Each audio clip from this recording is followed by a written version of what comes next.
Hello,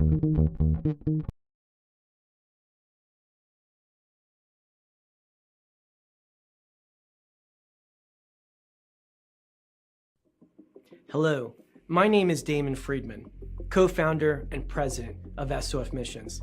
As a 20-year veteran within Special Operations, I've gone through many challenges due to my military service and time in combat.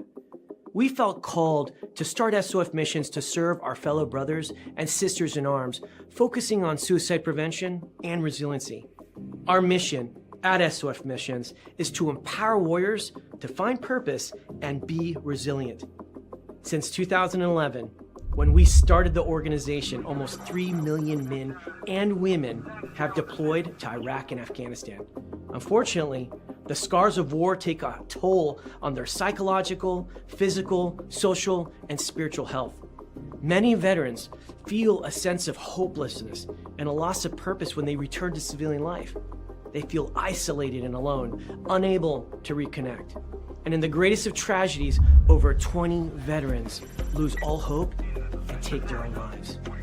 Our goal at SOF Missions is to provide veterans the tools and resources so that they don't become a statistic. We offer a unique approach to combating veteran suicide through a whole health, intradisciplinary model. The Be Resilient program is a 4-pillar methodology that addresses the areas of psychological, physical, social, and spiritual wellness. We provide care through 3 delivery methods: medical clinics, retreats, and educational training. Since we started back in 2011, we have been able to reach veterans in all 50 states and have served over 3,000 veterans through the Be Resilient program. Being resilient is a multifaceted and complex issue. We know that to find a lasting solution, we have to address the whole warrior. Many challenges cannot be solved by providing the treatments and modalities of just one component, but by tackling them all. Now, we've expanded our services to include law enforcement and first responders. Together, we can make a lasting impact in the lives of warriors across the nation. To learn more, visit our website at sofmissions.org.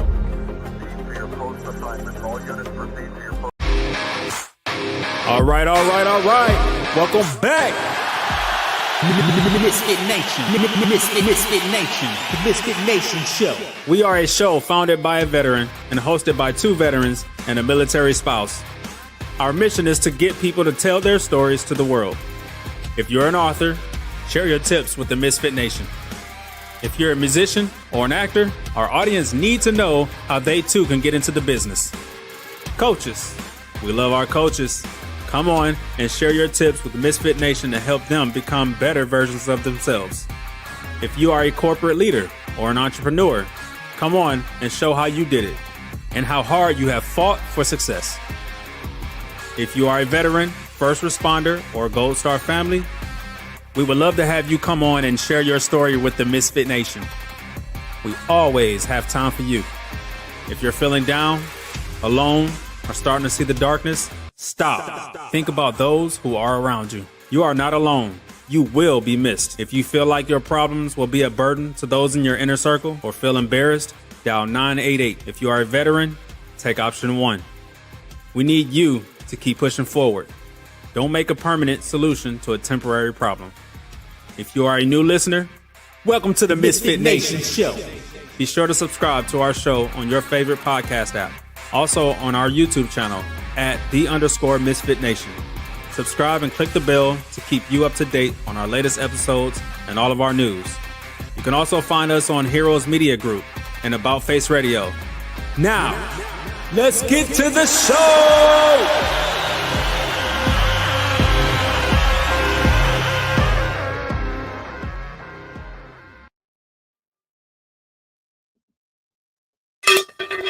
All right. Welcome back to the Misfit Nation show and your Sunday after dinner episode. Tonight we have a great one, but before we get there, let's say happy Father's Day to all the fathers that are out there that are present in their children's lives, that are there when they need them the most, that are there when things are going bad, when things are hurting. They're the ones that make it feel better so their kids don't have to suffer. Happy Father's Day to them, and most importantly, happy Father's Day to my father, Thomas LaMonica, in New Jersey. Now on to sad news. As we told you Thursday night, the 101st Airborne Division had a helicopter incident, and we lost a pilot, Chief Warrant Officer 2, Dustin Wright. Keep his family, friends, and peers and the community in your thoughts and prayers as they go through this tough and sudden lost time. And we know the community is resilient, but we need to be there for the family. So keep them in your thoughts and prayers. Tonight, we have an awesome guest. His name is Clay. He's an ex-Navy weapons tech turned behavioral coach and author of The Trust Trap. He spent 15 years helping high performers break toxic patterns, stop outsourcing their sanity, and take radical responsibility for their lives. So without further ado, let's welcome Clay Moffat to the MisFitNation show. Welcome, Clay. Thanks for having me. It's a pleasure to be here. It's awesome to have you, and I know you're in tomorrow already where you are, so it's like we're talking to the future. I love when we have these shows and we're talking to the future. I wish you could tell us the lottery numbers, but no one ever can do that for us. But it's also great that you are a veteran of the Australian Navy and you served the country, and then you had an epiphany after that. So, Clay, I'd like you to tell a little more of your story from as far back as you want to go to how we got on the roller coaster to here. All right. So I don't like talking about this, and it's purely just because it means that I have to face all the demons and basically how much of a piece of crap I used to be. And it's not always a fun exercise, but the fun comes in the fact that that's who I used to be and it's not how I show up anymore. So that part's fun. So I joined the Navy straight out of school, 17. I didn't really know what else I was going to do. My dad's ex-military, he's ex-special forces. And so he suggested, look, just do something. And like you get paid and you get an education and you get this. I was like, whatever, let's go. And so I joined the military and spent 7.5 years in the Australian Navy as a weapons tech, deployed to Iraq.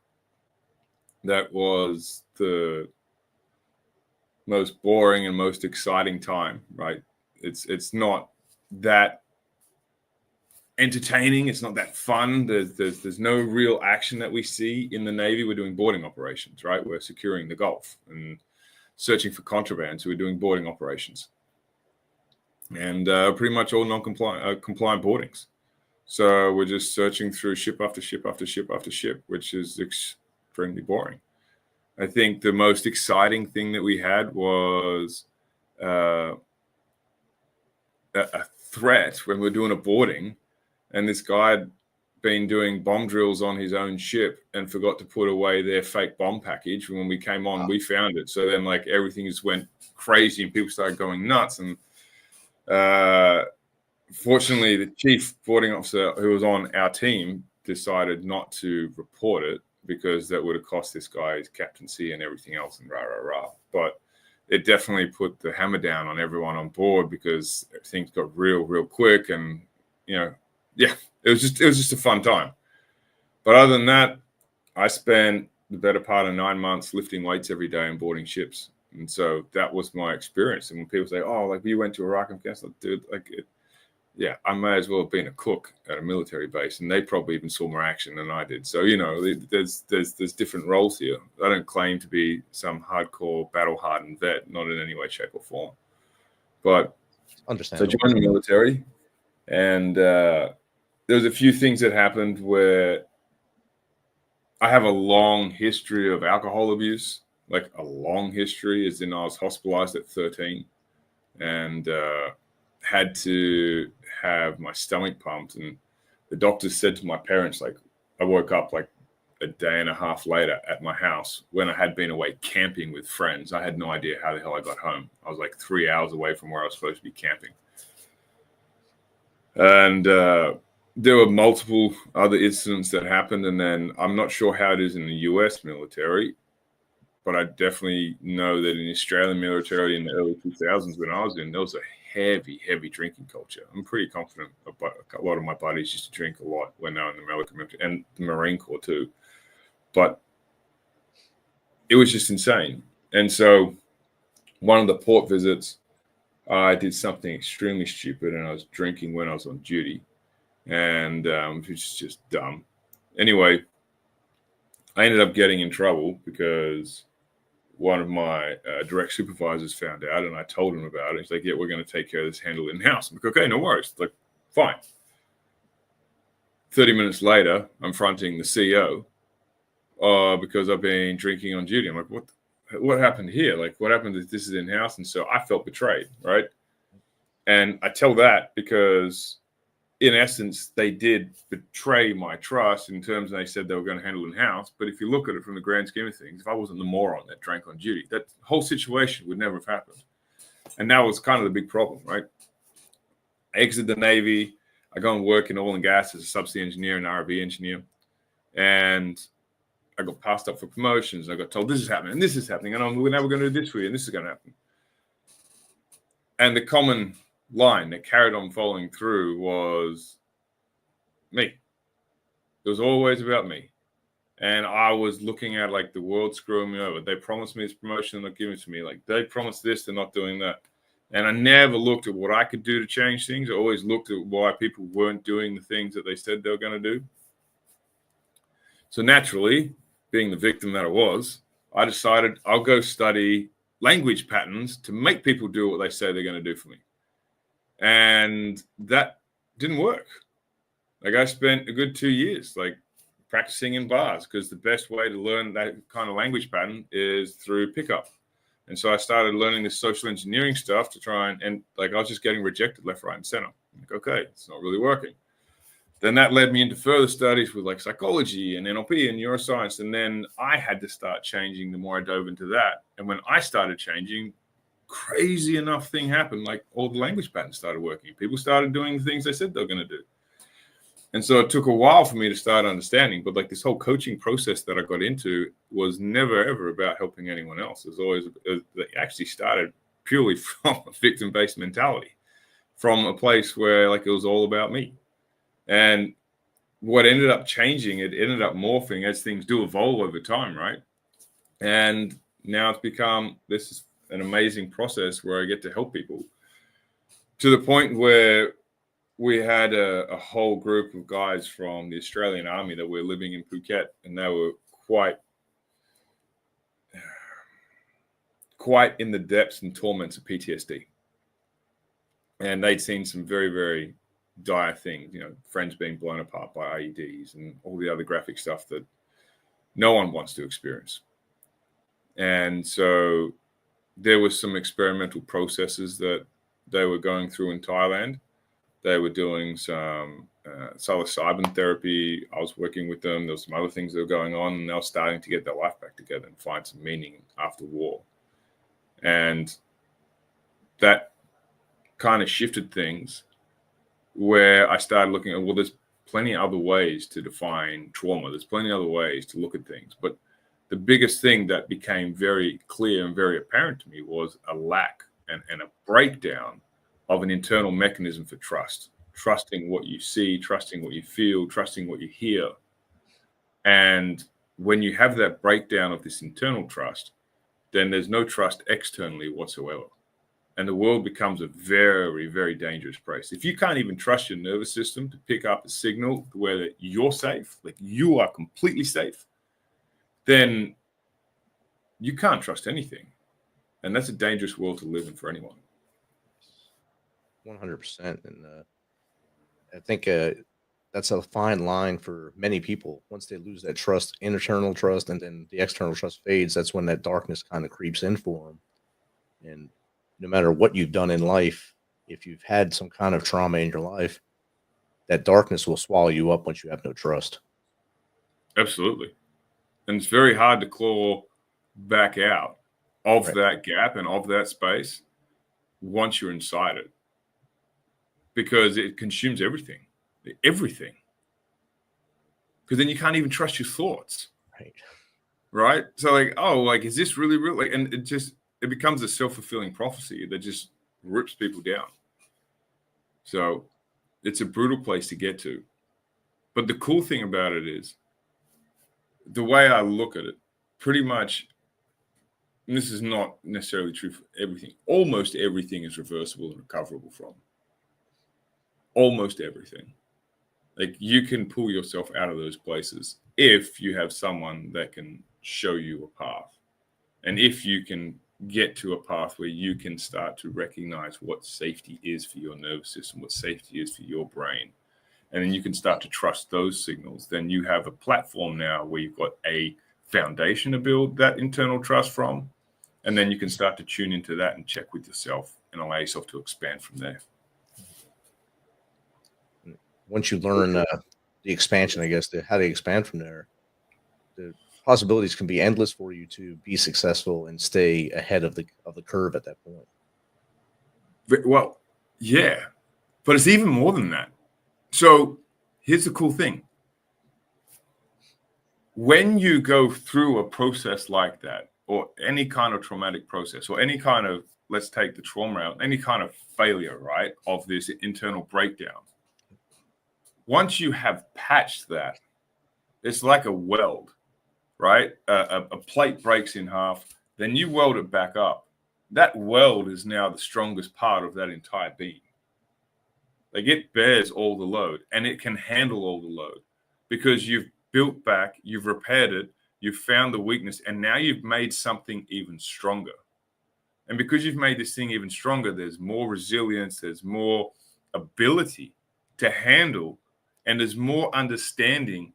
And the level of trust that you can start to build with yourself automatically starts to increase because you don't even need to remind yourself of all the things that you've actually been through. So you can start to continue to level up, because when you look back at the experience that you've, I'm going to say walked through, most people don't walk through, but so we're clear. On the other side, they say, oh yeah, I got through that. Right. Now there's this just unbreakable baseline on which to build from. And when you were doing this study, did you think you'd write the book, the Trust Trap book, or was that just something that evolved from all this? No. The Trust Trap came out of necessity than anything else. Okay. So when I started going down this path and looking into ways to help people and build build myself, really. So, okay, 13, 14 years ago, I lost the vision in my left eye, right? I still can't really see from it. 6 months ago, well, we're in June now, so 7-8 months ago now, the vision in my right eye started going. And I was at the shops, and I am by definition a pervert when it comes to my wife, right? Like, I will pinch her ass in the shopping center because this is just who I am. And I don't mean to be degrading, like, it's the way I show affection. However, I walked up to a woman and pinched her ass thinking it was my wife because she had the same dress on, she's got the same hair, same skin tone. I was like, hey, baby, how's it going? She's like, excuse me? I was like, oh, shit. Like, that's how much I couldn't see to give a clarification, right? Like, I just couldn't tell. And I was standing, like, right behind her. And my wife came around the corner, and like I saw this woman start laughing, like, oh, this lady actually called me a pervert to my face because you're a pervert. I'm like, look, I'm so sorry. Like, yeah, I'm way out of line. This is so that's how bad my eyesight was, right? Like, I couldn't even tell who my wife was, like, 2 meters away. And it came to a very real point because I lost the vision in my left eye. I was at a music festival. I was just walking from one stage to another, and my vision just disappeared. Like, it just went black. So then I had an operation. It failed. Had another operation. It caved my sight back better than it had ever been for like 10 years at this point. I was like, this is amazing. And then 2-3 weeks later, I had another operation because my eye developed cataract, and it took my vision away. Oh, wow. So they gave me back my vision, and they ripped it away. Brilliant. Thank you so much. Now, this is why, like, it was a cataract, which is actually supposedly a very simple and straightforward operation. Now, after spending thousands and thousands of dollars and a couple of months trying to figure out what was going on, they told me it was a cataract in my right eye. So I was like, there's a very real chance that they could mess this up, and now I'm blind in both eyes permanently. Yeah. So it was kind of a self-preservation mechanism. But also, more than that, it was about a way that I could still have an impact if I couldn't coach anymore. Yeah. And so the trust trap got born out of a pure necessity. Like, how could I still provide something for my family that is of absolute immense value, that is self-contained in one tiny little unit, that doesn't require any extra work? There's no upsell the whole, hey, look, hey, you bought this book, now let me really show what's going on by getting my coaching. Oh, hey, now really you can buy it. No. I had to have something that was like, what to me a book was created for, like a self-contained process where you read this book, you have a transformation, you get a result. And so there are a lot of reasons for why the book came about, but the main one was to still be of use, even if I could no longer coach. So it just got born out of necessity. And I had a really intense time writing. I wrote it in 3 weeks. Wow. I was sitting in front of my computer. My face was about 6 inches away from my screen, and the font was on 200%. And I sat there typing for 16 to 18 hours a day just to just get it done. Because if it wasn't published by the day that I went out for surgery, there was a chance that I wasn't going to be able to publish it at all. Right. Not in the way that I want to write. I had people say, well, you could have got a ghostwriter. And you guys, I didn't want a ghostwriter. Like, this is like 15 years of stuff that I've studied and looked at and been a part of and practicing. Like, I don't want someone else to write that. I want to write that. So you could also say it's an ego thing. Yeah. So there's multiple things, right? It's necessity, it's ego, it's like all this stuff coming together. But obviously we're having this conversation now. I can see you, just so you know. This isn't me like being fake. I can actually see you. And the operation went really well. So I'm super fortunate, like really, really fortunate. Now, I know that surgery, a lot of eye surgeries are not very successful. There's a lot of high percentage that don't go well. So you're one of the lucky ones who come out with vision in that eye. So thanks to those doctors, and thankful you can see now. Oh, I spent so much time so the previous surgeon, no disrespect to him, he is a retinal specialist. He's specialist in the vitreous, so the fluid, the jelly in your eye, and the retina. He wasn't a cataract specialist. The guy I went to this time was a cataract specialist. And I saw 7, 8 different cataract specialists. And he was the only one that sat down and said, okay, what about this? Have you tried this? He went through, listed through all the stuff that I'd actually already done. He's like, cataract surgery is once you do it, you can't undo it. So I need to make sure you've tested every other option before we go down this path. He was the only one. All the others said, yeah, we can do surgery. We can go this, we can go that. And then he sat down and asked me questions. Okay, what do you feel about this? What do you feel about that? So he was the only one that I felt actually cared about me as a human being, which allowed me to feel safe. And I actually had a feeling an internal recognition, this guy actually cares. I can put my faith in this guy that's going to do the right thing by me, as opposed to just being another cash check. Right. And a lot of your feelings, you're studying on the trust and all that stuff. Did that come into play when you're talking to these doctors?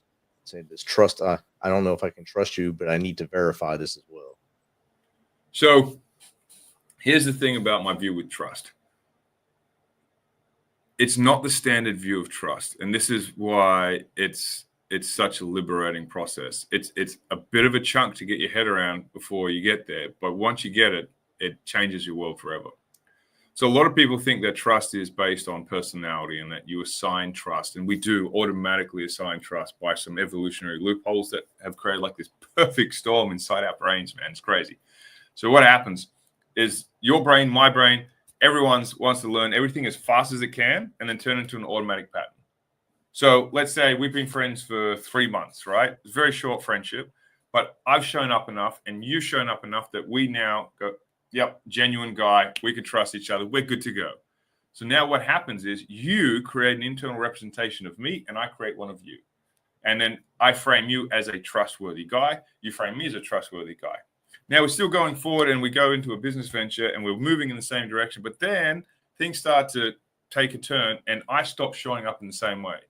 But inside your head, you've got this internal representation that says, Clay's trustworthy. Clay would never do this. And so you start self-correcting, even though your gut is picking up on things going, something's not right here. Your conscious mind goes, no, but we've got this representation. Safe dude. We can trust him. And so it starts throwing these things out. Whereas my version of trust doesn't focus on that. My version of trust focuses on the real time. Is it in your best interest to do what's in my best interest? And is it in my best interest to do what's in your best interest? It's based on mutual incentive and a mutually beneficial outcome. That's it. And as objective as is possible.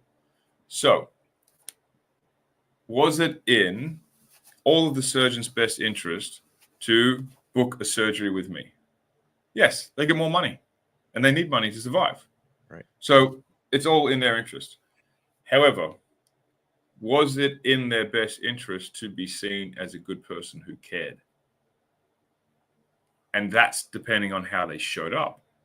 And some just showed up in a very, let's say, arrogant way, for lack of a better word. Like, I can do this. This is going to happen. This is how things are, et cetera, et cetera. And the guy that I worked with and I opted to do the surgery with showed up in a very compassionate, very understanding way. So I could trust that from his experience, from his body language, from the language that he asked, from the questions that he asked, I could trust that he genuinely seemed to care versus just genuinely seeming to be like, okay, I can cash in on this guy and get the result.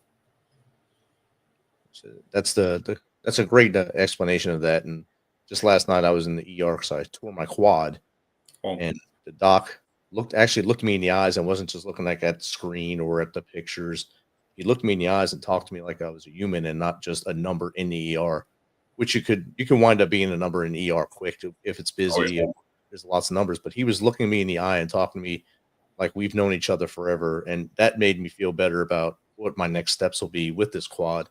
And it gave me that level, I guess, trust, like we're talking about, to say this guy might know what he's talking about and he's pointing me in the right direction. So I know there is steps I can do to make this thing heal a lot better than I would do on my own. Absolutely. Absolutely.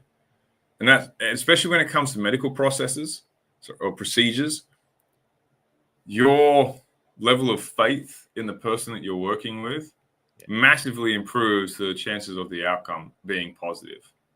And that's why I spent so much time hunting around. And that's why you had such the reaction that you did. Like, okay, like I'm feeling safe around this guy. And that trust is that feeling of safety in your nervous system, right? Yep. It's not even that you're trusting the other person. It's that you're trusting yourself to make the right decision about the other person. That's where it gets crazy, right? Like a lot of people are like, oh, I trust this person. No, you trust your judgment about that person. That's what you're trusting. It's never about the other person. When someone cheats on you, it's not about them. It's like, okay, I'm trusting this outdated image of them. There's always signs. Like there's always signs. I used to give talks, and when I used to give a lot of talks here in Phuket at the retreat centers, I just asked for a show of hands. Like, okay, like who here, and with women especially, it's crazy. Like men tend to just go, whatever, we'll figure it out on the way. But women seem to like override their like natural conditioning to picking up red flags like it's out of control. So I'll say, as a show of hands, who here has ever been betrayed in business or in a relationship or any kind of thing? And like every single time, 100% of the hands go. Okay. Now, put your hand down if, looking back, you couldn't see any of the flags or any of the signs that it was going wrong. All the hands stay up. Oh, wow. Now, there is no way that you can say, like, it's just not possible to turn around and go, you know what? Yeah, I didn't know something was going on. Or I don't have the skill set to be able to do this. If 100% of people, and it was routine that 100% of people say, yeah, looking back, like I could see all the trails now. I definitely ignored a bunch of stuff that was there. So if you can just ignore those things, then you can actually put yourself into a position where you never get screwed over again, where you never get blindsided again, where you never get betrayed again, because you already have all the operating system inside you. It's just about paying attention to it.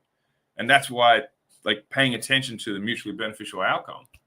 Like right now, we're on this show having this conversation because you think I would be a good fit for your show. Right. If you thought I was a piece of trash and you thought I was some phony, you'd be like, no, thanks, man. I don't want you on the show. Don't waste my space. And that's fine. Like I totally respect that. And likewise, if I didn't think that I'd be able to add value to your show, that I could come in here and go, hey, like, guys, like, focus on this, don't focus on that. Do this, don't do that. If I didn't think I had any value, I wouldn't even reach out. It's Right. mutually beneficial for both of us. And you can align that in every single relationship and encounter throughout your entire life. And you'll always be able to start to track. And that's the cool thing. And this is the other thing. Like, it kind of goes down deeper into like values as well, because values become important. So the example I often use talks about you really have to understand the value of someone. And a lot of the values can come down to an identity level. So you can have the value of like, I want to be known as a good person or a good man or a good father or a good mother, whatever, right? And there's a little kid that's wandered out onto the road and there's a car that's going to come and mow them down. So what do? You run out there, you jump in and push the kid out of the way. You get hit by the car and you die. Now, some people say, well, there's no way that is in your best interest. Well, you pass away. You are now forever known as a good person, as a good human being. That can be an absolute driver for some people because now they are always seen as a good person. It's part of their duty. They could be part of their Christian duty, could be part of their Catholic duty, like whatever duty you want to come into, right? That is now them being seen as it. So it comes down to a lot of the values. But at the same time, when you can start to figure and start to decipher what those values are for people, you can start to align yourself with their actions. And that's the cool thing about it, because you'll recognize that at some point, you won't have the same desired outcome. And when that happens, you're not getting betrayed. You guys just go on different paths, and that's perfectly fine. Yeah. You said earlier that men are usually like, oh, whatever, and women they kind of dig deeper into stuff. Why do you think people ignore red flags that are so obvious to them and they know they're there? So the simple answer is red flags aren't red when you're wearing rose-colored glasses. Nice. Right? That's how it is. Like if you're and the rose-colored glasses comes back to what we were talking about before. If I've got you in this safe box, then you're in the safe box. So it's like, he'd never do that. No, she'd never do that. No, it's fine. Like, we're good. Right? And it doesn't matter whether you're talking about a personal relationship or you're talking about a professional relationship. It's always going to be the same. It's always going to be the same. It doesn't matter. So when you're going through this process, and let's use an example. Okay. So let's talk about first date scenario. And guys are notorious for this. So when it comes to a guy, they're like, yeah, she's got these red flags, but she's hot. So whatever, like I can put up with a bit of crazy. Right? And guys will continue pursuing a chick because she's hot. And they're like, I can tolerate a bit of crazy. It's no problem. Like, yeah, whatever. Like, it's worth it. It's worth it. And then they get 2 months into like, it is not worth it. I need to eject, pull the eject button, like, get me the hell out of here. Women in that scenario will spot maybe some minor things like, I could probably fix him. He's a work in progress. He's a fixer-upper. And it's like the same process. It's just how we discount them. So that's in like a very initial, like, I'm going to start dating someone. Yeah, okay, they got these minor things. I went through a process where I was previously married to a Brazilian lady. We split because she desperately wanted to have a family. And to me, I didn't want to have a family. Like, I did not want the responsibility for another human being. I just flat out did not. I don't hate kids. I actually now have 2. But I just didn't want that. Like, I wasn't ready for it, man. And I said to her, look, I don't ever want to have kids. Like, if it happens, then it happens, right? Lord willing, that's the deal I've been given. That's how it's going to be out. No worries. But I am never going to plan for having children. And now I have to. So we divorced because of that. She's now happily married and she has 2 kids of her own with her partner. So I'm happy, because if she didn't, it'd be a different story. I'd feel probably pretty guilty. But with this process and with moving forward, I went through a process where I started going out, and one of my mentors, Mark Cunningham, talked about creating the perfect woman. Like, okay. And to do that, sit down and write down every single thing about this woman. Everything. Go nuts. Go like, what's the perfect color hair? What's the perfect color eyes? What's the perfect intelligence level. How does she speak? What's her accent like? Can she speak multiple languages? Has she traveled? What's her mother like? What's her father like? Does she have brothers or sisters? And like mapping out like everything for yourself, so you could create this ideal woman for yourself. And then as a resultant of that, what's to happen is your brain automatically starts to filter women through this process. And it starts to look for women that meet this process. Now, I had a client of mine who was searching for the ideal guy. So I took her through the process and whatever. She then she goes, okay, I'm going to do this process, and then outsourced it to ChatGPT. So ChatGPT gave her a list of what the perfect guy would look like for her. I was like, you're missing the point. Like, some things you can use ChatGPT for, but other things, like, you are not putting the work in. And if you're not putting the work in, your brain's not getting the work done. And if your brain's not getting the work done, it's not going to know what to look for because you've just given it this list. Right? It's like going and studying business at university and learning from a professor who's never, ever run a business versus learning from a mentor who's scaled a company to 100 million or 200 million. You're going to get two entirely different points of view. One is going to have tactics and systems that work in the real world, and one will have tactics and systems that work in the theoretical world that might not be applied practically. And so the idea is you want to have your brain as attuned as possible. You want to focus on what is going on and move forward with that. And to tune your brain, you need to do the work. And sometimes the shortcut is doing the work. Definitely is. We have two questions from the audience just popped up here. This is from Kel2Tree. Clay, you talk openly about turning personal wreckage into a weapon. What was the first step in that transformation for you? Thank you, Kel2Tree. That's a good question.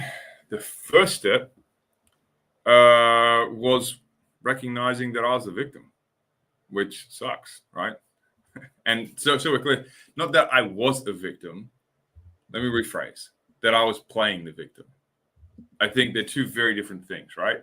You can be a victim of abuse. Someone can be abusing you and you're in a place where you didn't have a choice to get out of it. That can happen.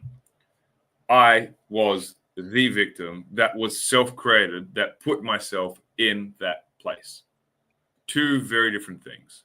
I had put myself in a place where the world was against me and the world was out to get me, and nothing could be further from the truth. So no one really, I mean, with the exception of a few rare cases, for the majority of people in the world, no one is waking up thinking, you know what, how can I screw over Rick today? How can I screw over Clay today? Like, this is my mission for the day. I'm going to destabilize their life. No one does that. But sometimes inside our heads, we can fall into that trap. Right. And I was very much in that trap back in the day when I was in the Navy and my boss screwed me over. And so I couldn't trust anyone. And it reframed the whole way that I went through the Navy. And then subsequently, the way I went through working in oil and gas, working on rigs in Africa and all through Asia. It was just insane. But that first step is the hardest, because if you don't know that you're in a prison, then life just seems normal, even though it's a wreckage. And I didn't even know how bad of a wreckage I was actually in. And so the evidence that I had to look at, and I started to take a tally of all of the, let's say, negative things that happened in my life. And all of these negative things, all of them, no matter how much I wanted to outsource the blame, I had to agree to myself to recognize that I had a part to play. And I put that to everyone. No matter whether you're with an abusive partner, male or female, I don't care. You're still in that relationship. So you have to own that. You're still choosing to be in that relationship. You have that part of ownership. Not saying that you incited them to punch you or to cheat on you or to emotionally abuse you or gaslight you. I'm not saying you started that. I am saying if you're still in something like that, then you are choosing right now, presently, to still be in that. And you have to own that part, because you're not entirely the victim if you keep choosing the same thing. You have a role to play. And when you can grasp that, no matter the situation, there is some element of responsibility, different from blame. I don't play the blame game, but responsibility is absolutely massive. And when you can take that responsibility, you remove the power from the other person and you give it back to yourself. And the more you can do that, the more powerful you start to make yourself, the more you start to expand your awareness of all the things that are going on, and the more you can start to create the situation and the systems for yourself to start to move forward from any kind of personal wreckage that you find yourself in. Outstanding. Kel2 Tree, I hope that answered your question. I know I got a lot of information out of it, and other audience members have as well. We'll move on to Freeman wrote a question as well. How did writing The Trust Trap help you process your past? And what's the most important lesson readers should take from it? Thank you, Freeman. The most important lesson? That's an impossible question, because the most important lesson is going to be dependent on the individual, right? There are so many people in so many different places in their life right now that to say like the most important lesson would be, well, just arrogant on my part. But let's pretend that I'm arrogant for a moment and I'll make up the most important lesson. We can do that, because why not? So if we were to reframe that and say, what do I think is like the one thing that if you get, you will have a completely different life? And that would be that the trust trap is an approach. And that approach shows you that if you change the way you build trust, you change the way you build everything in your life. Every relationship, every business, just let's circle back, every relationship. Think about that. That means the relationships with your parents, if they were strained or torn, the relationships with your brothers and your sisters and your siblings, your cousins, your relationship with your partners, your relationship with your kids, your relationship with your boss. Every single relationship changes if you change the way you build trust. Because if you're lacking self-trust right now, then all those relationships are tarnished. Every single one is going to be decimated internally by you without you even knowing, because you don't even feel safe within yourself. But when you start to create that foundation and you have that safety there, what starts to happen as a result is you now build from that foundation, and you're not building from a house of cards. You're building from something rigid, something stable, and then that allows you to build with, I don't like to use the word confidence, because I think confidence is a skill. It's kind of a little segue, but confidence is something that you get at the end of it. But what it does is it allows you to build from a place of commitment. And I would challenge everyone that's listening to this right now to think back through your life and look at the times that you have really committed. And I mean really committed. There's only going to be a handful of times, if you're honest, maybe only one or two. And then I'd actually say, okay, so if you committed to this process, did you get the result that you wanted? Or did you know you got something even better?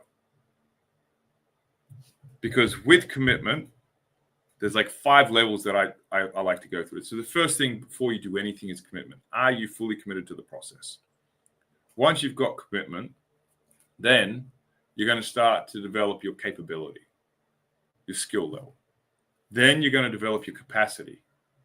Then you're going to develop your ability for consistency. And then once you've got all those, as an end result of that, you now start having confidence in how you show up. So commitment's the core of what really happens in everything that we do, that we want to do well at. So are you committed to getting to a point to where you can have this perspective of trust, where you can have this way of life where no one needs to be blamed for anything that happens? You can take full responsibility and accountability of your own life and your own actions and how you contribute to everything that happens. And then you can move forward from there. But that would probably be the best lesson, I think, to put something out there, is that if you can adopt this, you will change the way that you build your world, because you're not running on past ideologies inside your head about how someone is. You're paying attention to how they are now. And there's nothing about the person being good or evil. It's purely, are we aligned? No, we're not. Cool. So let's go separate ways. Nice. And after you went through that process of getting that book out so quickly, sitting so close to the screen and typing most of your days away basically on that screen, 16 hours a day, you were saying, and after you got it out and then your vision was restored, did you feel a sense of accomplishment that you did it? And then what do I do now? Did you feel that at all? Massively. So that was the funny thing, right? Like, I was so short-sighted in getting and developing the book out. I'm like, okay, all I got to do is write it. And that was like in my head, right? And so I published it. I'm like, woohoo, it's done. So we're clear. The first version that came out had some major errors with it. The links that I put in there didn't actually work. Because there's like audio programs to take people through processes, right? Like it's like a full contained program to like develop things. So the links weren't working. They were in the wrong place in some parts of the book. There was like paragraphs that had been like doubled. There was entire page that was blank. Like there were like things that were missing because we wrote it and published it in 3 weeks, right? And so I was working with my editor and like we're just like going back, like smashing it out. I'm like, okay, let's get it out, and it's done. And so we cleaned it up now. It took us like a month after that to clean it and get like fine tuned and get it right. So there's like 100 copies that are like weird, but they work. So, yeah, the whole process became, well, I mean, it's great that I wrote the book, but if I didn't tell anyone about it, no one's going to be able to buy it. And it's not really going to have any impact. And so it opened up a whole new level of work. We're like, okay, so now I need to promote it. Now I need to go speak to people about it. Now I need to develop ad campaigns. I actually probably need to build a website for the book. I need to do like this and this and this. So I've been going through and building out all the things which most people do before they launch the book. Like it's like a haphazard, let's bandage this on and like build it as we go. But it's working, you know, we're getting there. But there was a huge amount of accomplishment and a huge amount of relief for having the book released and getting it done on time, right? That was definitely a time that I had committed to. That was 100% of time I committed to. And I was committed to getting it out. I wasn't committed to getting it perfect. And that was a big distinction, right? Like a lot of people try to get things done perfectly and try to have, oh, it's going to be this and thing. I was like, I'm going to get it done. And I'd say like 95% of the book was fine. There was very few things that needed to be changed with it, but the changes when made it flow much better, and it's a much easier and simpler read. So it was a process, and it's still a process. Like I'm still figuring it out as we go. There's still so many things that I'm still learning about. I didn't know anything about marketing a book. I didn't know anything about doing ads on Amazon. I didn't know like nothing. So there's still a process that I'm learning. You're still battling it. That's awesome. And you kind of, by going through the process of doing it as a sense of urgency, basically, because you knew that there's a possibility you wouldn't be able to see anymore. I got to get this book out. You had that cart before the horse, and you were doing everything kind of in the backwards fashion. And now you're learning all the steps for when you write your next book. It'll be so much easier. When I write, man, that's a very bold assumption we've got there. When I write my next book, I can feel it.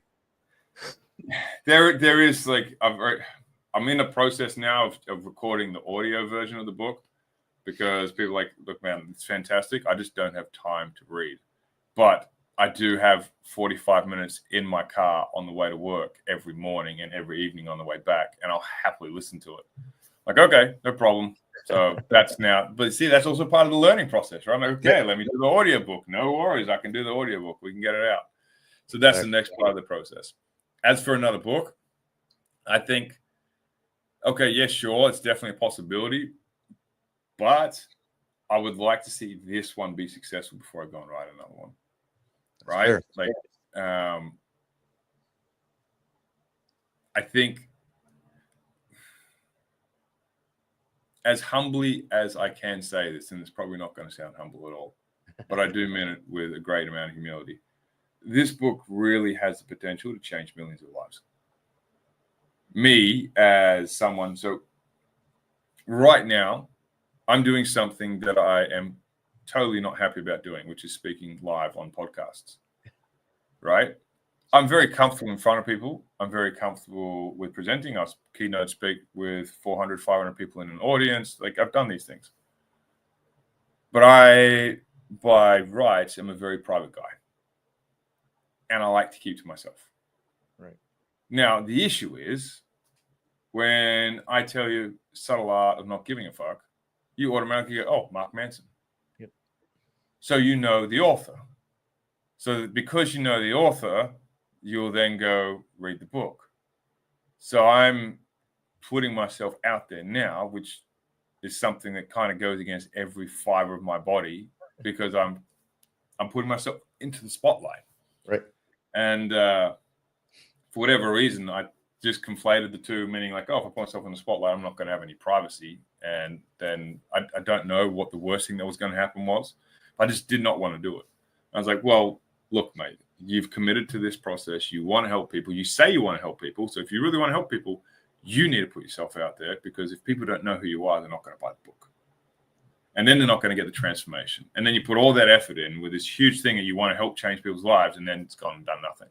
Right. So, yeah, right now I am on a mission, and I don't know how I'm going to do it. But ideally, I would like to get more than a few million copies sold, so that I can have like more than a few million people experience like this ultimate level of freedom. Like, the feedback I've been getting from this book is just insane. Really, really insane. And with ex-military guys, I think for the most part, we're taught to not trust our gut. We're taught to like push it down. We're taught to pay attention, to follow orders, to do what we're told. And we feel like something's not right and there's something off, and we get told to, you know, submit that, put it down. And then when things start going wrong, you start feeling even more disconnected from yourself, and it starts to splinter inside. I think it becomes very, very important to be able to reestablish that. I know for a fact, with a bunch of cops that I have worked with, they have battles every day with this self-trust, you know, because they're trying to do the right thing by themselves, by their family, by the law. And then they're faced with people that just don't care about it. And then they start battling with themselves like, am I actually a good person? Like, am I becoming so warped by what I'm doing? I know for a fact that paramedics definitely deal with it, because they scrape up bodies off the road. Like, I don't know a single paramedic that rides a motorbike. They used to, and then they stop very quickly, right? They're like, yeah, I'm not going to do it, man. I'm not going to do it. I'm like, yeah, I get it. I don't want to do the next one. Yeah, exactly, right? So there's a lot of things that go in there. But I got told by a book writing coach who's a friend of mine. He said, I don't know if the world's ready for this book. I said, what do you mean? He's like, I don't know if there's enough people that realize like this is a core issue of their life or a foundational issue. And I said, yep, fair enough. I said, then that makes it my job even more important to go and tell them if this is happening in your life, if you're doubting yourself, if you're constantly finding yourself in this situation, if you keep getting in bad relationships, if you're having troubles like trusting your thoughts and trusting yourself, then this is the book for you. Yeah. And and that was a big thing for writing the book too. So a couple of people said, well, why didn't you do a course? Because like you do courses all the time, you should do a course. I'm like, yeah, I could, but then I've got to host it on our website, and I've got to do this. And if something goes down, then they can't access the course. So the book's the book. Once they buy the book, if you buy a paperback version, like you've got it in your hand, you can read it anytime. So that was how like the whole thing came around to the book. But the trust trap itself and the idea behind it and this whole process was 100% spawned out of necessity. And now the necessity is try and help as many people as I can. That's outstanding. And our goal on the show is on each show, if we reach one, teach one, that's a success for us. But oh yeah, we're 526 episodes in now, 27 with you. If we reached one on every one of them and they told two friends and they helped them, we're doing outstanding. That's a success as well. So as we blew through 54 minutes here, Clay, is pretty awesome. And if that means we had a good conversation, good chat going on here. 2 questions I like to ask my guests as we're about to leave. Yeah. First one is, what's the best way for the Misfit Nation to reach you to see if they can have a chat with you like this, if they can have you on their show, or maybe just to pick your brain? So best place is one of 2 places. I'm on X quite frequently. That's probably the most active platform that I'm active on. You can reach me on X and you search for Moffat, MOFFATCLAY, or email me, go@Clay Moffat, same spelling, .com. That'd be the best way to get in touch. I shared all your links in the chat while we were talking, but here's the X right there, so people can go there. And the second question we ask is, what's 3 things the Misfit Nation can start doing tomorrow to be better humans? So one is learn to trust yourself. And to learn to trust yourself is very simple. Start recognizing that it's got nothing to do with you. You're not stupid. You're not broken. You're not an idiot. You're not a moron. You're not naive. You're not gullible. Whatever derogatory, stupid term you've been giving yourself, you're not that. If you keep falling into these patterns, I am telling you now, it's backed by neuroscience, it's backed by psychology. I've spent a lot of time studying this, and I have psychologists that are like, this is a massively different take on trust. I've never thought about it, and it's a breakthrough. So it's not just me. There are a lot of people that are starting to back this up. Now, with that being said, it is your brain. So if you can start to recognize that it's your brain doing what it naturally did to survive, that's your first step. So give yourself a break. And a lot of people say you got to give yourself a break, but this is how. You recognize that you keep falling into these traps. One, because your brain has this default perception of this person's safe, so therefore I can trust them, so therefore I don't need to pay attention. Trust what your gut is picking up, because your gut is picking up things that your conscious mind has never been trained to pay attention to or was trained to override. That's the first thing. Second thing, learn nonverbals. Pay attention to nonverbal behavior. Once you start learning nonverbal behavior, you start paying attention to nonverbal behavior, you can start seeing clusters of behavior that are different. And this is what your gut is picking up. It's picking up clusters of behavior that are different from the default behavior, from the baseline behavior that the other person is doing, is using, is showing, is portraying. And the third thing is do something for yourself every single day that reinforces the good things that you do in life. So the simple and the most boring process, I know for a fact that it's super boring. I get it, and it sucks, and people don't want to do it. But I promise you, I used to have clients that were paying me $7,000 a month, and this is the thing that I would always, always, always do with them. So it's simple. What you do is, as you go through the day, you pay attention to behaviors, to thoughts, to responses, to actions, to things that you're saying that are responding in a new and different way, in the way that you want, meaning in the direction of whoever it is that you want to become, and you're moving towards that. So you're driving down the freeway, you get cut off. Your usual response is, I don't need to start abusing the person out the window. Right. So it happens again tomorrow morning, and you go to do that, but you stop yourself. And then 10 seconds later, you do it anyway. But you stopped yourself for 10 seconds. That is a change in your behavior because you managed to stop yourself. You pay attention to the smallest things that are weaponizing neuroplasticity in the direction you want to go. Because neuroplasticity, everyone talks about it, and it's this amazing thing. But it's how you learn all the bad things too that you do, right? Neuroplasticity is a double-edged sword. It's how you learn all the good things in your life and the bad things.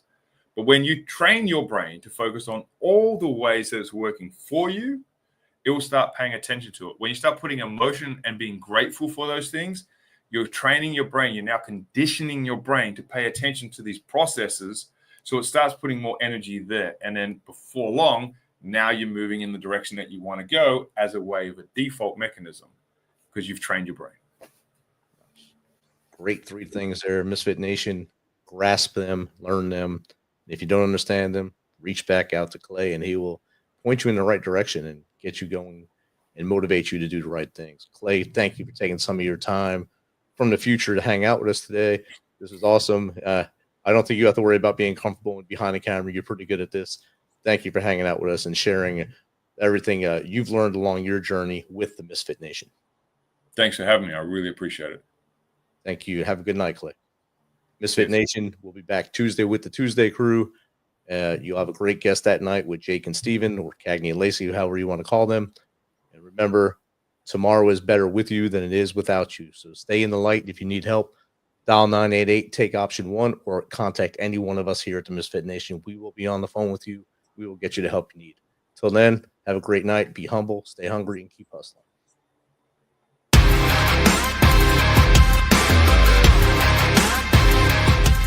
Thanks for checking us out and being a part of the Misfit Nation show. Don't forget to visit our website at themisfitnation.com.